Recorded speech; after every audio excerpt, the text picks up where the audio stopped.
now has been speculations. And I would like you to give me your opinion on why you think our leaders were arrested, because from what we know, they didn't commit any crime and they were just looking out for our citizens. So in analytical, I know you have an analytical mind, what have you, over the time that you've seen this event unfolded, why do you think they were arrested? And you know, we really need to try to figure this out because everybody's confused. Well, the first thing I need to say, even before I get into that, is that there are too many heroes out there, too many individuals who want to do the breaking news, and so we are getting 1,000 versions to one story.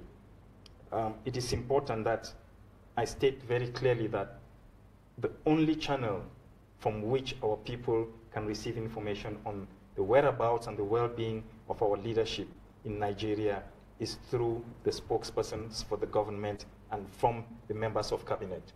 Any other person telling whatever stories they're telling is, and sometimes they could be telling the truth, but very often and most of the time, what they're saying is wrong. We've heard all kinds of narratives, and many of them I'm baffled because I'm on the ground. I can see for myself, I know who I'm talking to, I know the phone calls I'm making, and when I hear the stories that people are spewing, you ask yourself, where do they get these stories from? So it is important that I clarify that. Now, in terms of what exactly constituted what we have termed an abduction, is because a group of individuals meet on a Friday evening, a social evening, to gather around a table and share some drinks, while also analyzing and thinking about what to do with their compatriots who have fled their own country into a neighboring country seeking refuge. We do know, and everybody knows it's out there, there are campaigns for people to contribute to our compatriots who are displaced, from clothing to food, to shelter, everything. Education. Everybody knows that. And the president, having made a trip to the US, comes back and wants to be briefed on the situation of the refugees. And in fact, the plan had been on the Saturday morning, him and myself, we were going to travel to the field to see the refugees. That's why when I woke up at 8 o'clock, I had expected a call. I thought I was late. Perhaps they'd been calling me while I was sleeping. It's because I had expected a call to say, where are you? We need to go. When I didn't see the call, then I started to wonder, why is it that up until now, I haven't been called, and yet we're supposed to catch a flight. So it's very clear that this had got nothing to do with all the stories we are hearing. They were committing no crime. They were having an evening, just like every other group of people who have got the right, even if they are refugees and asylum seekers, to meet from time to time in a social gathering. But beyond that, we do know that we were set up. There was a clear campaign to pick up the heart of the struggle. When you pick up the president of the interim government, you pick up the chairman of the SCNC, you pick up Dikon Tassan, you pick up Barrister Eyambe, Dr. Fidelis Ndeche, and somebody like Mangang, who was also targeted. Then it wasn't an innocent rape. Barrister Nalova, who has been at the very center of this struggle from the beginning, all of them. If you think about all the individuals who were picked up, Barrister Shufai and the legal work that he has been doing for our struggle for the past 15 years or so, then basically it wasn't an accident. There was a deliberate effort to basically tear out the heart of the struggle. We do know from the intelligence we're getting that Yaoundé was involved, that already for the past month or so, there were already whispers saying that they were going to pick up the leadership of the movement for the end of January.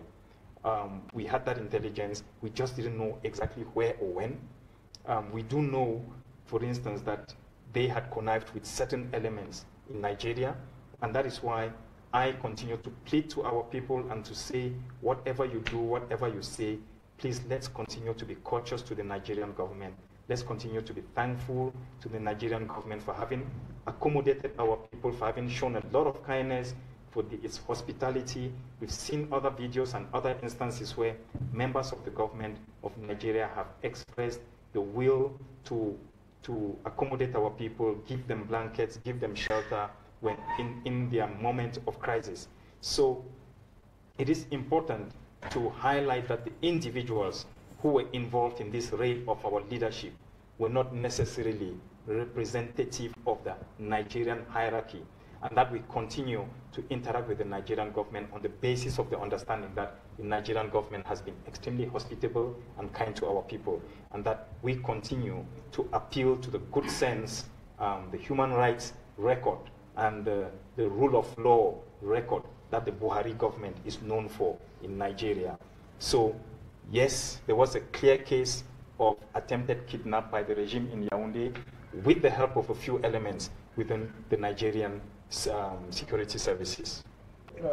Mr. Millan, over the last few days, we have had experts to analyze the situation, the abduction, and clearly, if you all were abducted and the alarm didn't go out, before we knew it, you guys would have been en route to Yaoundé. I think that was clearly the plan.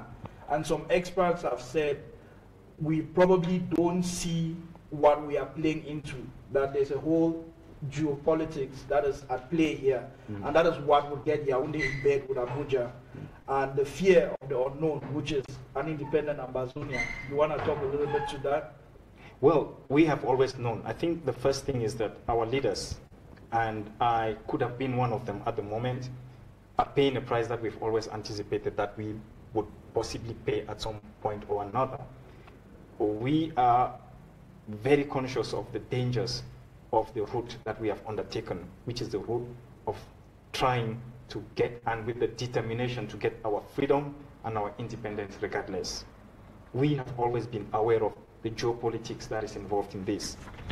Yes, there has been some analysis that has been done, and our analysis, and I'm very sure that we are right and we know this, we understand the bigger picture, that the potential, the imminent independence, self-determination, and declaration of the statehood of Southern Cameroons will have a big ripple effect across the region. We are more than aware of that. We know, for instance, that it will not only affect Cameroon as it is known to the world today, it is potentially going to have a big effect on the Central African region.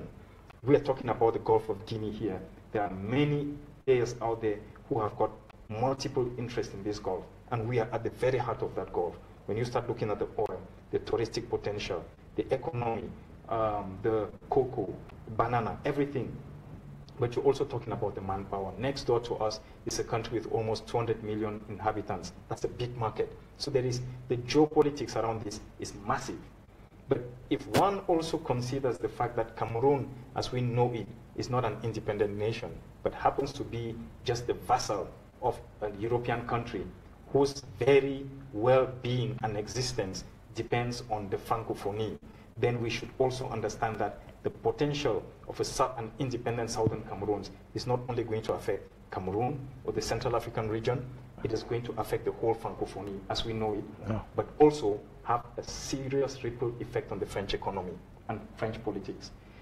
I continue to say this will go beyond the Francophonie. When you look at Nigeria and the potential it has, but the fact that Nigeria is never really able to achieve its potential because it's surrounded by, completely surrounded almost, except for the ocean, by French-speaking countries which are not independent.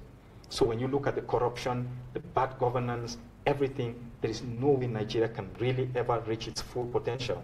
The same holds for Ghana, which happens to be one of the beacons on the African continent, but just cannot make it.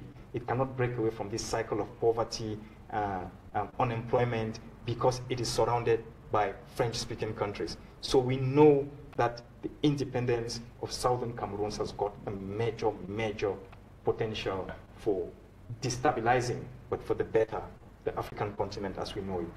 So it comes as no surprise. We know it, but we continue to appeal to our friends, to our neighbors to say, whatever changes our independence bring, it is going to be a change for the better. And so we are asking them to be open-minded and to embrace it.